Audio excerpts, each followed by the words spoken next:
आज हम बात करेंगे अखरोट और रूमेटॉइड आर्थराइटिस की या रिहार की। अगर आपको रिहार का तकलीफ़ हो, इन्हें जोड़ों में जिसमें दर्द होता है, सूजन होती है, और इस मर्ज़ में ख़ास जो अलामात होती हैं वो है मॉर्निंग स्टिफनेस की, कि जब सुबह ही इंसान उठता है नींद से तो अकड़न होती है जोड़ों में। अगर ऐसी सूरत हाल है तो मॉडर्न मेडिसिन में जो इसकी दवाइयाँ देते हैं, स्टेरॉइड, एंटी कैंसर ड्रग जैसे मेथोट्रेक्सेट जिसको हम DMARDs भी बोलते हैं, HCQs, NSAIDs वगैरह वगैरह। अगर ये सब खाने के बाद भी आपको इफ़ाका नहीं होता हो या कम होता हो या आप चाहते हो कि और ज़्यादा बेहतर हो, तो आप अखरोट खाइए। अखरोट किस तरह से काम करते हैं तो इसमें भी बता दूं।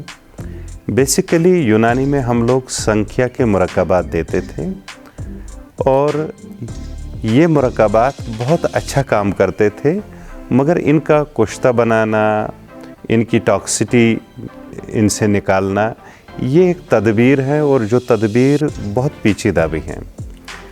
और अखरोट में वही संख्या के ट्रेसेस पाए जाते हैं, वो भी नेचुरल सूरत में। मोस्ट प्रोबेबली वही काम करता है इस रूमेटॉइड आर्थराइटिस में। और दूसरा कि एक अच्छा सोर्स है ओमेगा 3 का, शायद इन्फ्लेमेशन वगैरह इससे भी कम हो जाती है। मगर चूँकि हम लोग कहते हैं कि मिजाजन अद्वियात काम करते हैं, तो अखरोट का मिजाज जो है वो गर्म। और जब हम इलाज बिल ज़िद की बात करते हैं तो वो सारी बीमारियां जिनमें हमें खुश्की लानी मतलूब हो, जिनमें हमें जो गर्मी लानी मतलूब हो, तो उस कैफियत के लिहाज से ये अखरोट बहुत काम करते हैं। अब आप कहेंगे कितने खाने चाहिए और कैसे खाने चाहिए। आप 11 तक अखरोट रोज़ाना इस्तेमाल करें, यानी 11 अदद।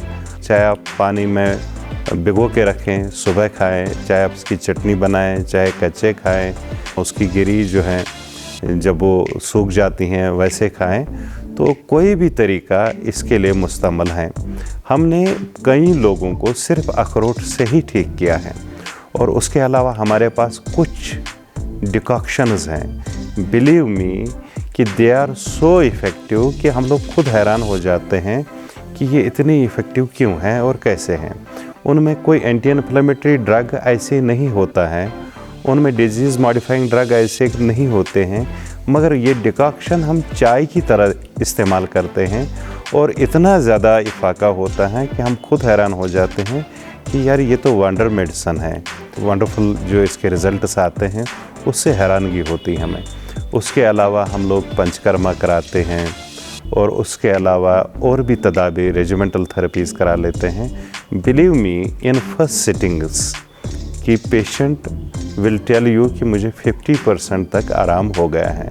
तो इस तरह से अगर आप रूमेटॉइड आर्थराइटिस में मुब्तला हैं, आप चाहते हैं कि साइड इफ़ेक्ट से बचें, आप एडवर्स ड्रग रिएक्शन से बचें आप, तो आप हमारे पास आ जाइए। और अगर आप हमारे पास नहीं भी आ सकते हैं तो आप सिर्फ़ और सिर्फ अखरोट का इस्तेमाल कर लीजिए। आप देखिए कितना फ़र्क पड़ जाता है, और जब आपको फ़र्क पड़े हमें दुआ में ज़रूर शामिल कर लीजिएगा। ये वीडियो अच्छी लगी, इसको लाइक कर लीजिएगा, शेयर कर लीजिएगा, ताकि आपके दोस्तों तक भी ये पैगामात पहुंचते रहें। शुक्रिया।